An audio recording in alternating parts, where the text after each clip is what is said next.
વાત કરીએ પ્રધાનમંત્રી નરેન્દ્ર મોદીએ સોશિયલ મીડિયા એક્સ પર પોસ્ટ કરી, જેમાં પીએમ મોદીએ લખ્યું 2001માં આજના દિવસે મેં પહેલીવાર ગુજરાતના મુખ્યમંત્રી તરીકે શપથ લીધા હતા.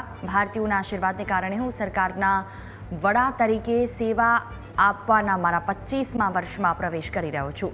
ભારતના લોકો પ્રત્યે મારી કૃતજ્ઞતા છે. આટલા વર્ષ દરમિયાન મારા સતત પ્રયાસ લોકોના જીવનને સુધારવા અને મહાન રાષ્ટ્રની પ્રગતિમાં યોગદાન આપવાના રહ્યા, જેણે આપણને બધાને પોષ્યા છે.